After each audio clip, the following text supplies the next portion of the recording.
Here are the highlights from the latest episode of Free Talk Live. Visit freetalklive.com for the full episode. It's so unpleasant for me to have to hand people US dollars here at ForkFest because for the last 5 years, I pretty much used only cryptocurrency. Now, we do have the goldback people here, and I'm going to procure some additional goldbacks, and most of the vendors here will take those, but I've always just pulled out my phone and scanned a QR code, and that was how I made purchases. This year, I can't do that. Yeah. And that's frustrating, but it's it's quite a place, and people just have no idea what it's like to come to ForkFest, excuse me. Well, they don't. There's how many sites are there here? Like 500 RV sites, 500 total camping sites and there's supposedly I've heard they've sold more than 10,000 tickets.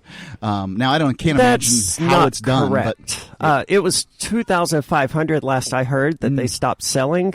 That makes more sense with 500 sites, that 5 people per site, that kind of thing. I don't think you could get 10,000 people in here. I mean, it shows the level of excitement that's going on if people are exaggerating to that level. And frankly, you don't know the difference between 2,500 people and 10,000 people if you're experiencing it. I mean, at that point, it's pretty irrelevant. Yeah. Anything over 1,000 people is just a mass of people. You are now with Free Talk Live sort of on as full-timey as we can sort of make that happen? Oh, it's full-time. I mean, it's a lot of work. I must say, I'm enjoying it. As one of the board members of the Shire Free Church, we're excited to have you. You are dedicated, and the reason that we've continued to move you up is your competence and hard work. Awesome. Well, thank you so much. I mean, I'm not as competent. It certainly isn't your taste in clothing.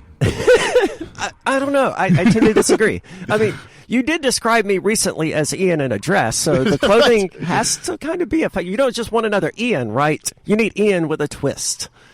Unfortunately, I'm not quite as competent as Ian, so I had to introduce an additional piece of equipment into the live setup, but it's really convenient how all of this came together because I already had that. And what is that thing? That is a USB audio processor, very similar to what I use at my music studio, only this one only has 2 inputs because that's all we need. So is, if you're Ian in a dress, is Peakless Viking Mark? Viking Mark. I don't know, because I only have dealt with Peakless like one night a week for the last 3 weeks, and prior to that, like not really at all. Okay. So I don't know. Well, anyway, folks, please stay tuned over the course of the next couple of weeks and listen to what's going on at ForkFest. You were talking with us earlier about crap coins. Yeah. You just attended a crap coin event? Yes, in Miami, and it was quite a bit of fun. Actually, it was more creative. There's a lot of younger people there actually trying to build stuff, and then I wandered over to the Bitcoin conference, and it was just like this herd of thousands and thousands. Yeah, of people. I was going to say, I thought we were talking about the Bitcoin conference in Miami, which is supposed to be the largest Bitcoin event ever. It was the largest cluster of. I know there's another word I can't say, but yeah, So there was both a Bitcoin festival and a Crapcoin festival in Miami, and of the two, Bitcoin was the true Crapcoin festival? I don't want to say it was a Crapcoin festival, but it was just so overwhelming. I was there trying to get content, and there was just nothing to get, really. Okay. Right. It's a bunch of people who just heard about Bitcoin who are really excited about making a whole bunch of money. They think that they've found the golden goose, which I don't know whether they're right or wrong, but it's... Well, based on what I'm hearing over the last several months, they seem to be wrong. Bitcoin is on the decline, at least relative to the USD. I don't know if adoption is up or anything like that, because I can't really monitor it that closely given certain conditions. Yep. Well, basically, the general consensus is that China's saying mean things about Bitcoin, and we're scared because China's important and stuff. I would urge people to look into alternative currencies. Like we have the Goldback people right up here. I'm thrilled to see them. I didn't know they were coming until they got here last night, but they're here at the Free Talk Live site for anyone who is somehow listening to this and interested in acquiring some Goldbacks. They are, literal pieces of paper that contain 1,000th of an ounce of gold. Yeah. I guess I would call it a filament. It would be the terminology I would use to describe it. It's kind of well, it's not paper. That's Yeah. It's closer to a plastic. gold woven into a How many filament. times in the past, though, has China come out against Bitcoin and It's then turn amazing. right back around just a few months later? Like, they're doing the same thing now. They're just trying to get their hands on more Bitcoin. That's what they're doing. Well, as Yeah. I understand it, the recent thing from China about Bitcoin is all FUD anyway. It was just them repeating something that they had already said before, and the media got a hold of it. It was like, oh my God, China's banning crypto again. Yeah, they're chasing the miners out, and I guess the miners are going to be relocating. I think Probably one to of- Texas. Oh, yeah, one of the biggest Bitmain has that property outside of Austin. They've been planning on building that mine for years anyway. So And does Texas? You're from Texas, I happen to know. Does Texas have cheaper power than the rest of the United States? so what happened is there was a city that had an aluminum plant, and the aluminum plant shut down. So now that city has a large infrastructure for electricity. Do they actually advertise themselves as crap coins? I mean, is this Well, like... yeah, with the full-on S that we're not allowed to say because of the federally communicated Something crap. or other. Now, are these coins that are specifically meant to be crap coins like Dogecoin, or are these coins that some random programmer thought was a good idea, like Orange Coin or Pot Coin or whatever? So there's a kid out of Philly named Ken Bozak. You probably know who he is. Yeah, I I've heard know. the name. Okay, so the Bitcoin conference was inaccessible to a lot of people because of the price. It was overpriced, and it was basically sold out. So he came up with the idea of this crap coin, starting with the S conference, Yep. and it was free. And because F maximalism was his reasoning. So basically, the sponsors paid to make this happen, and it was free to get in. There was a lot of young kids doing things with NFTs and just all kinds of interesting That's new non-fungible tokens. Yes. So you can put your digital whatever, Yeah. your digital art or whatever you want to call it onto these tokens and And I think transfer that's ownership. That's what they're great for. Is a non-fungible token allows Intellectual property.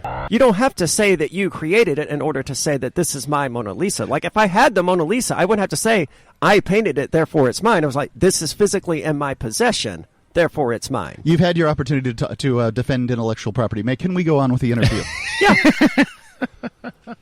Well, it's So, important to at NFTs this- because NFTs are a way of digitizing intellectual property. Yes, a private and voluntary way of Yes. digitizing Yes. intellectual And property. I'm saying people should not volunteer for it. Well, they should. I think they should. So, was there a standout at this Crapcoin conference? Probably Monero. That was the best one. Monero? Monero? No, Monero. Monero. That's the real Monero. Okay. Well, tell me about Monero. Okay, so it started off as a joke, basically poking fun. So at did Dogecoin. So did Dogecoin. Look at the 7 runs it's had. Yeah. So making fun of basically how you have Bitcoin maximalists and Monero maximalists. Yeah. There are some. I do love Monero. Well, I just came up with the idea Monero. I'd rather have Monero than Monero. And I was poking fun at these guys. And then we had a big party and came up with all the ideas. And the next thing you know, we're launching a token. And now we're going to make it real. So this is going to actually have ZK Snark. So it will have privacy. ZK Snark. Yes, it is going to have the ZK Snarks protocol. It's basically built on the same... so Pirate Chain, if you're familiar with Pirate, it's on the Komodo platform. It's a side chain. Is that or asset chain. Commode O? Yes, Okay. Komodo. Okay. Okay, so this is okay, not Komodo. It's really awesome to have goldback representation here. Last year they were really, really popular here. Of course, Ian Freeman, who is not here this year, was primarily the person helping to distribute those last year, and they were immensely popular, and that was only the Utah goldback. The New Hampshire goldback didn't exist then, and it does now. How is I mean, you arrived late last night, so I assume you didn't set anything up, but how has it been so far? Oh, it's been amazing. Thank you for having me on. It's been so much fun. Everybody's taking them. Everybody's excited. We've got that New Hampshire art, which has some of New Hampshire culture and history right into the money. So Yeah, New Hampshire has really great freedom history too. From what the king's trees that there was this revolution around cutting down the monarch's trees that he was going to use for the masts of warships that were here in New Hampshire, and that was all sort of part of the Revolutionary War. And so we've got some really cool things on which you can do your revolutionary art. Absolutely. Live free or die. Indeed, everybody loves to say it. So I think it's probably worth pointing out the United States Constitution is abundantly clear that no states may have their own money unless there are silver or gold. And the goldback is a pure gold currency. Hey, Daily Digest listeners, this is Riley Blake. I enjoy Free Talk Live, and I know you do too, but finding time to listen to an entire episode isn't always easy. So, I produce the Daily Digest. I appreciate those of you who have supported me on Patreon and sent Bitcoin to me to thank me for producing these digests. For those who wish to support me on Patreon, visit patreon.com/crblake86. If you wish to send Bitcoin, visit patreon.com/crblake86 for those details. That's patreon.com/crblake86. Thank you. If your business accepts goldbacks as payment, you can potentially pay your taxes if you live in Wyoming in those goldbacks. And so I'm excited to, it was recently announced, but I'm excited to announce it for Free Talk Live that the Wyoming goldback is coming out in just a few months. Oh, very good. This is the first I've heard about that. Of course, I've been sort of out of the loop for the last few months, but from what I've seen from the Nevada, the Utah, and the New Hampshire goldbacks, they're going to be beautiful. And, of course, I'm going to want a full set. Yeah, I love them. So at this point, there's Nevada, Utah, and New Hampshire. And then Wyoming's coming out. Presumably Right, just Texas. a few months. Texas has to be on the list soon. Oh, for sure. Texans absolutely love the goldbacks. Texans love Texas. Texans love Texas. And if you put Texas on a goldback, they're going to want to buy it. Texas is a substantially larger economy, and so to do a proper rollout to make it possible to build a true local economy that's built around the goldbacks, we are trying to make sure that we get ahead of that. So it will be a little bit of time, but we are working on a Texas goldback. If anybody wants to help invest, that's what I'm saying. Is that this is anybody who's excited about goldback, the idea of money, real money, being used in their community. They need to get a hold of you and understand that this is a community effort. It's not like you just get a giant vault of gold out there. You have a technology, and you need more gold to implement that technology in all 50 states. The thing with gold, keeping its value over time, is the idea that you have to have that value in your hand. You're talking about clipping coins. You talk about fractional reserve banking. What they end up doing is they'll issue more notes, more coupons, essentially, for that gold than there is gold. The difference with the goldback is the goldback has a set weight and purity of gold. It's in your hand. It's not backed somewhere else. Calling it the goldback is just a bit of a play on words that way. Yeah, because it's the greenback, it's the goldback. Yeah. Right. But in this case, it's actually not just backed by gold. It is the gold. It's in your hand. And that can't just be inflated away. Yep. Because that value is guaranteed by the fact that it is actually a certain purity and weight. Now, the way that people want to fund their wars or create, manipulate currencies, they can only do that if they can control the amount of gold that you can actually get for that currency or the amount that you have. Goldbacks are completely decentralized in that sense. If you have one in your hand, you are a node or a bank, essentially, because you have the value in your pocket.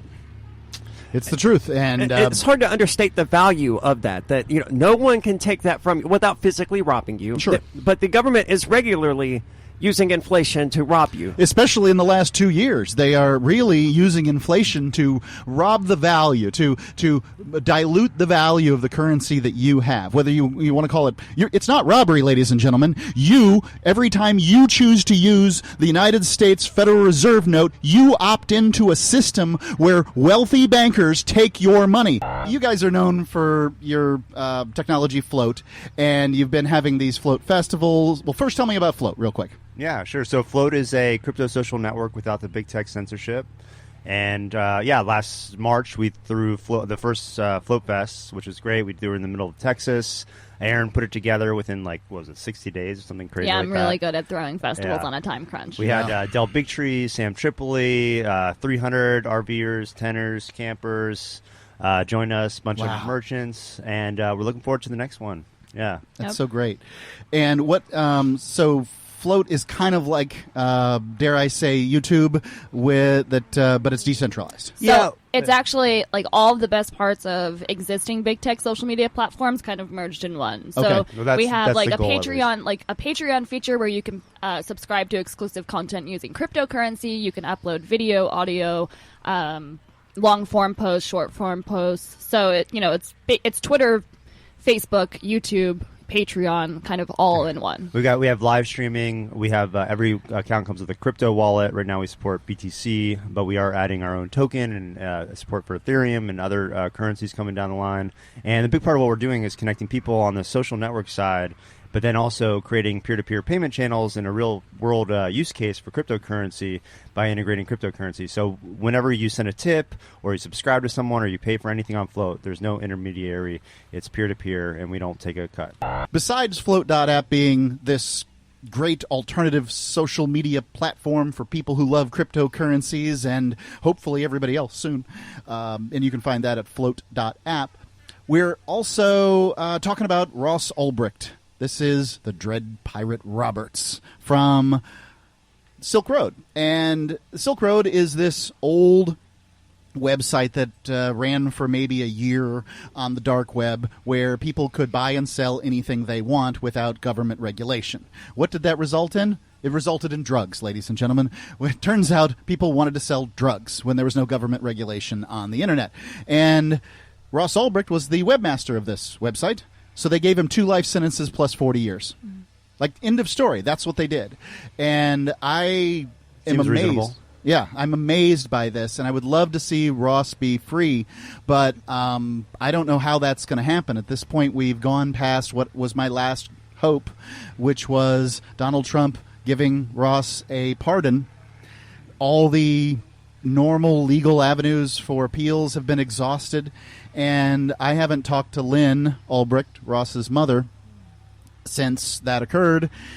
And I'm wondering, I know you guys are deeply and intimately involved. I'm wondering, where do we go from here? What's going to happen? Yeah, so we listened to the Ross speech, and then through that, I wept like a little baby because of my father's situation. Nobody says, oh, yeah, it's a really great idea to lock up somebody who never harmed anyone for 2 life sentences. Yeah. And I think it's worth pointing out that the state, actually it was the U.S. attorney, in this circumstance lied about Ross and said that he had put a hit out on people, like put an assassination, which was just hit. a rumor they introduced in the courtroom. That's all it was. That's all it was. He wasn't convicted. Allegedly. Nothing was ever proved. It was just enough to no evidence was ever even presented. Right. There was never a trial. There was nothing. It's not like he was acquitted of it. Right. They simply. He was said found it? not guilty because we didn't have enough evidence. There was no evidence. Right. It was just wild accusations made by people who knew they had no other way to sentence somebody who was dealing mushrooms and running a website to 2 life sentences plus 40 years. It was just emotionally charged enough, I think, to sway the judge's decision. And if this is the first time you're hearing about Ross and you're like, well, he broke the law or whatever, that's fine. Ross has been in prison for 8 years. Right. And if he committed a crime, that crime, and to my mind, that crime is selling mushrooms, which I don't think should be a crime at all. But nobody should get locked up for 8 years. Well, the biggest drug dealers on Silk Road only got, I think 10 years. Right. Yeah. And most of them are already out. So how long have you been involved in New Hampshire politics? Well, probably I was involved before we even moved here. In 2007, 2008, when there was a first attempt at a smoking ban in the state, I wrote to State Senator John Gallus, who represented District 1. He was a real estate agent in the city of Berlin. And I told him that I hate smoking, but I love freedom even more. And he actually read my letter on the floor of the Senate in opposition to the smoking ban. So then later, we moved here in 2012, and I got my arm twisted to run for state representative. I promised my wife, don't worry, there's no way I could ever get elected, and I won by 6 votes.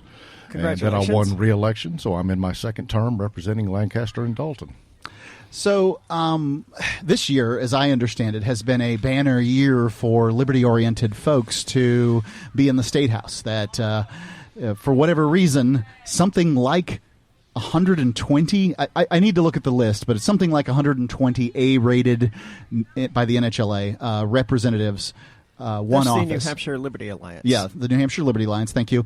And for some reason, Republicans won handily in New Hampshire versus Democrats who won nationally. Most of the liberty-oriented people, for whatever reason, are Republicans in the state house.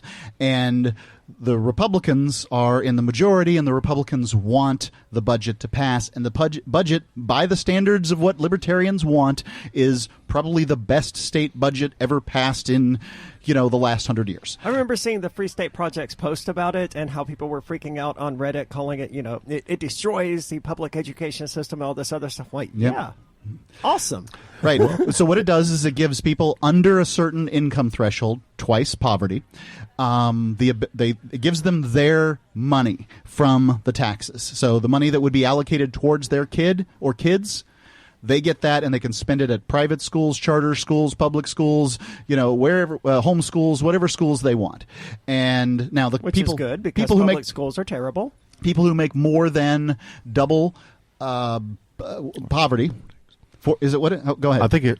I believe it's 400% of the federal poverty level. Okay. And what is the poverty level, like 12,000 or something like that? Oh no, it's much higher than that. Really? Yeah. Okay. So, I fall under the federal poverty level. Okay. Right. Not making money anymore, right? So anyway, whatever the amount is, if people make more than that, they don't get it. If they make less than that, they do, and then parents can make the choice what they want to do with their money. And does it destroy the public school system? Yes. Well, God, it's awful. That's only if parents choose not to put their kids in the public school system, and why would they? It is frustrating seeing Sununu's little executive orders by order of His Excellency Governor Sununu. Are you kidding me? At least, Mark, when you put on your crown, you're not expecting anyone to take you seriously, but Sununu does, and he's got men with guns who make us take him seriously. I don't know what he thinks when he expects people to take him seriously, but I know people do take him seriously. He didn't write up that missive, that memo that says His Excellency. Some lackey did that clearly took the title seriously. Because Sununu could say, if he wished, I don't use that terminology. That's crazy. Wouldn't that be great if we had a politician so humble that they would stop right now. Do not ever call me His Excellency again. But, we don't have that. Speaking of politics... Such a person would never become governor. Yeah. Kevin Craig, I do want to talk about what's going on there. You said, I declared, I believe, one of the best budgets that in New Hampshire history is up for vote right now.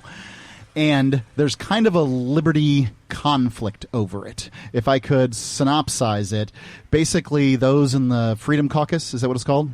Yep. Yes. Yeah. The Freedom Caucus, many of them really wanted to limit Sununu's executive power to 90 days. And boy, do I support them.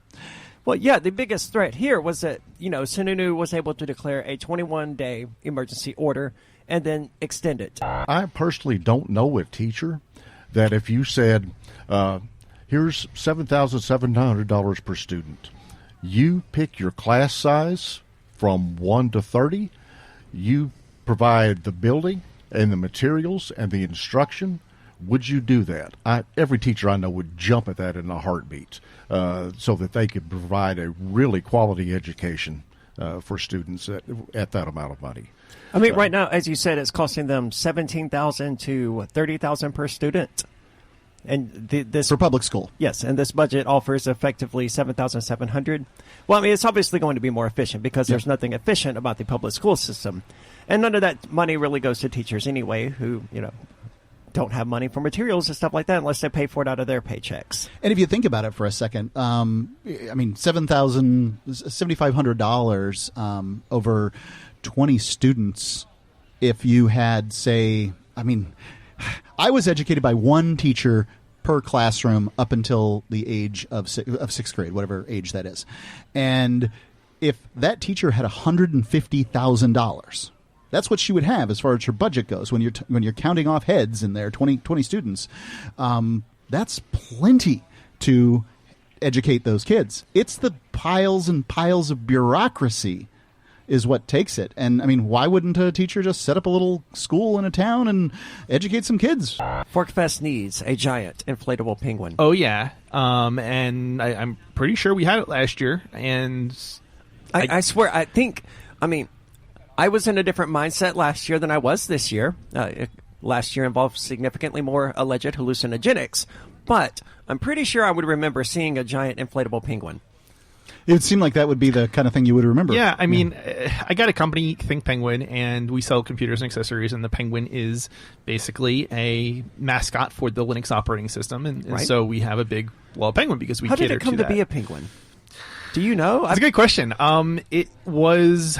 Oh, if you're gonna try to get me to name names, I mean, it just One of the seems guys so- who helped set names. up Linux liked penguins. Is the Yeah, answer. it's well. So there is a story behind it.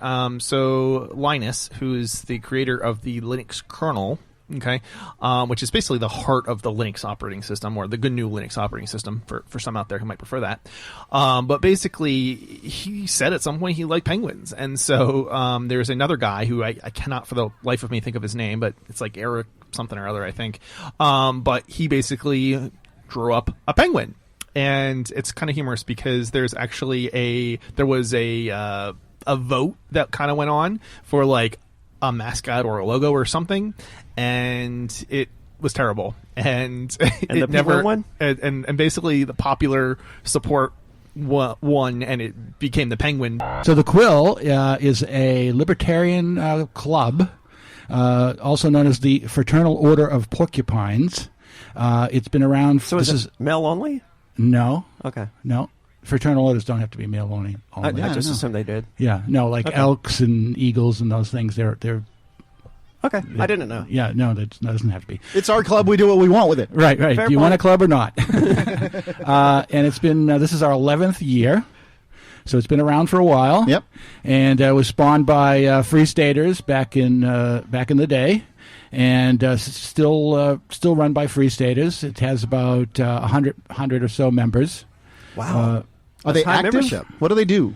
What do they do? Well, the Quill is the interesting thing about the Quill is it's open and available to members 365 days a year. So I got a clubhouse. Yeah. It's got a clubhouse 24 hours a day. A big clubhouse. If you're a member, you have access anytime you want. And so it's got a library and computers It's got and a game room. right, all kinds of stuff. Yeah. Video games, movies. So it's a nice little hangout spot. It is a hangout spot. Yes. Okay. Thanks for throwing that in there. Yes. It really is. I've never actually been. You haven't? And if You you should come. I tend to avoid Manchester because I hear bad things about its jail. And No, the jail. We don't want anything to do with the jail. We have new movers well, because of parties that, I don't there. want to have it much to do with Manchester. I mean, as Right. far as being there, I love the people in Manchester, but I don't want to actually go there in case the police get a wild hair up their asses, as they often do. If there is an organizer of this unorganized event, you're one of them. Can you tell me what's going on? What the events are like? Who's here? There's that kind of a thing? ton of things. Yeah, is. There's several food vendors. We have tacos. We My have God. rice bowls with chicken. We have. I just had the best barbecue, pulled pork, Yep, I we have have Kirby's ever barbecue. had, and I am not ashamed to say it. Okay, I will give it to you. It's good, It's good. but I'm from Memphis. I got you. Oh, That is far from the best. All right. I just really good enjoyed point, mine. Aria. I mean, no doubt. I've had lots of people claim to have better, the best of barbecue, but I really enjoyed that pulled pork. Yeah, It I is thought good. it was pretty good. It is But good. I'm from North Carolina, so yeah, that's pretty good there too. There are vendors selling crystals. There's shirts. There's all kinds of kids running around offering services. Entrepreneurs. Some There are. I mean, they are aggressive about it too. Like They I are can't walk very anywhere about aggressive. it without a little kid wanting to pet my dog, or two, a little kid wanting to sell me something, or Yes. often both. Like while they're petting the dog, they're like, "Oh, by the way, I have wanna this. buy one of these?" I have this flyer with the schedule that you can look up for free for $1. Do you want it? It's a free flyer. Do you want it for $1? And they sold them. Oh, well, $1 is almost nothing, so yeah. Yeah, and they were Plus, it offering, makes a kid happy. Yeah, I that's mean, it. And so people are like, "Yeah, I'll take it." You just heard highlights from the latest episode of Free Talk Live. You can download full episodes, subscribe to our podcast, listen live, and more, all for free at freetalklive.com.